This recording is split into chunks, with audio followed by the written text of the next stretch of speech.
নমস্কার বন্ধুরা, আমি অনেক দিন পর আবার একটা ভিডিও নিয়ে আইছি। আমি কয়েকদিন ভিডিও বানাতে পারিনি, তাই আজকে একটা ভিডিও বানাবো। এরপর তো প্রতিদিনই আপনারা ভিডিও পাবেন। আজকে আমি বানাবো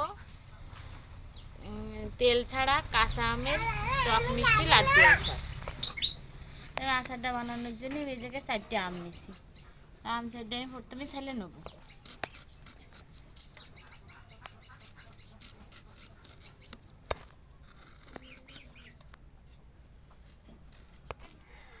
এই যে আমি আম ছালিছি, এরকম করে আমি 4টে আম ছেলে নেব।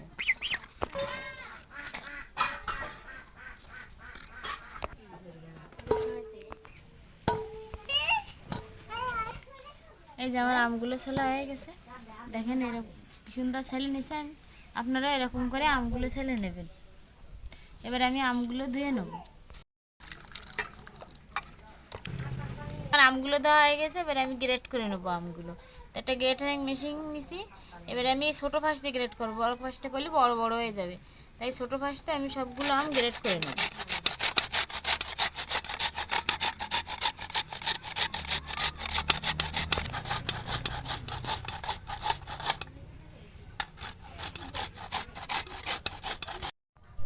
এই যে আমার আমগুলো গ্রেট করা হয়ে গেছে, এবার আমি একটু জল দিয়ে আমগুলো ধুয়ে নেব। ট্যাঙাটাও বেশি থাকবে না, আর এই যে একবার আমগুলো খাড়া খাড়া ফ্রেশ হয়ে যাবে।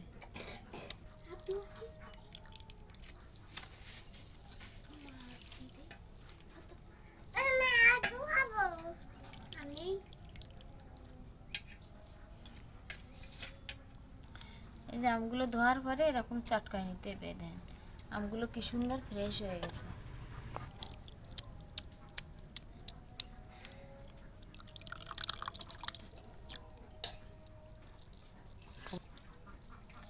আমের ভিতরে একটুও জল থাকবে না, এমনভাবে চেপে নিতে হবে যে আম একেবারে জল সব চলে যাবে। এই দেন এতে কোনো জল নেই। আমি ভালো করে চেপে নিছি আমগুলো। এই দেন এই যে আমি আমের থেকে জলটুক চেপে চেপে বের করে নিছি। আমগুলো কেমন ঝুরঝুরে হয়ে গেছে। এরকম করে সবগুলো আমের থেকে জল বের করে এরকম ঝুরঝুরে বানিয়ে নিতে হবে।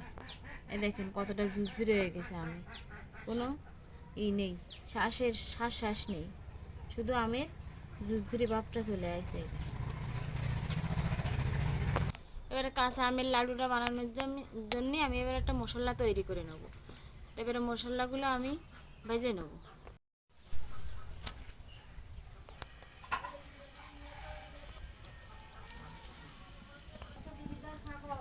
আমার চুলোটা দাঁড়ায় দেওয়া হয়ে গেছে, কড়াইটাও গরম হয়ে গেছে। আমি একে একে সব মশলাগুলো দিয়ে দেবো। এই যে প্রথমে দিয়ে দেবো পাঁচফোড়ন, এই যে ধনে, এই যে কয়টা জিরে, এবারে কয়টা মিষ্টি জিরে, এবার সব শেষ দিয়ে দেবো কয়টা শুকনো জাল।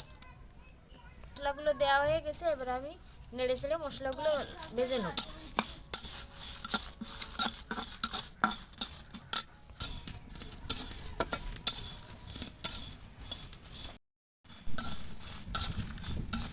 এই যে আমার সব মশলাগুলো ভাজা হয়ে গেছে, এবার আমি নামাই নেব।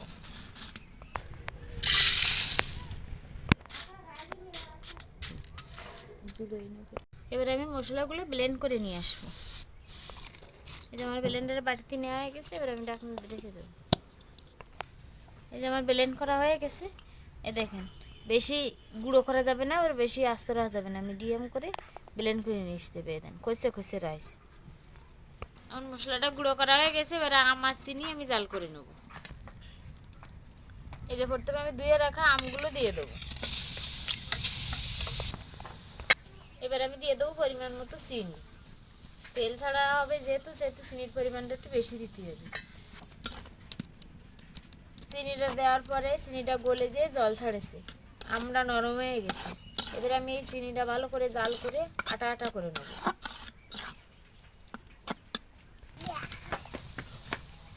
দিয়ে দেবো পরিমাণ মতো লবণ। দেখেন আমার আমটা করে আটা আটা হয়ে গেছে। এবার আমার চিনি আর আমটা বেশ কিছুক্ষণ জাল করে নিছি, এবার আমি মশলাটা দিয়ে দেবো। নেড়ে ছেড়ে আম আর চিনির সাথে মশলাটা মিশিয়ে নেব।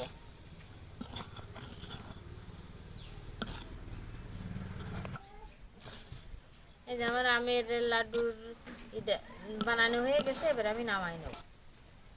এই যে আমার আমের লাড্ডুর ডোটা বানানো হয়ে গেছে, এবার আমি নামাই নেব। আমি ডোটা একটু হালকা মেলাই দিচ্ছি যাতে একটু জুড়ো হয়ে যায়, ঠান্ডা না হয়ে গেলে লাড্ডুগুলো বানানো যাবে না। এবার আমি আমের এই ডোটার লাড্ডু আকারে বানাই নেব।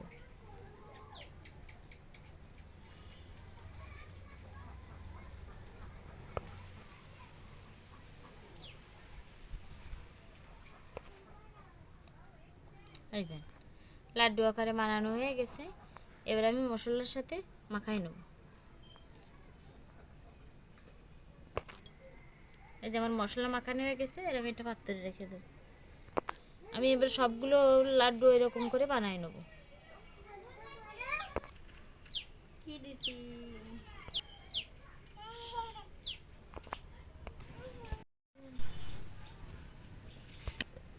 এই দেখেন কাঁচা আমের লাড্ডু আছে। এই যে আমার সবগুলো লাড্ডু বানানো হয়ে গেছে, দেখেন কতটা দেখতে কতটা সুন্দর হয়েছে, খাতেও খুব সুন্দর। আমার মেয়েরা খাইছে, খেয়ে করছে মা খুব সুন্দর হয়েছে। দেখতে যতটা লোভনীয় হয়েছে, খাতিরও ততটা লোভনীয়।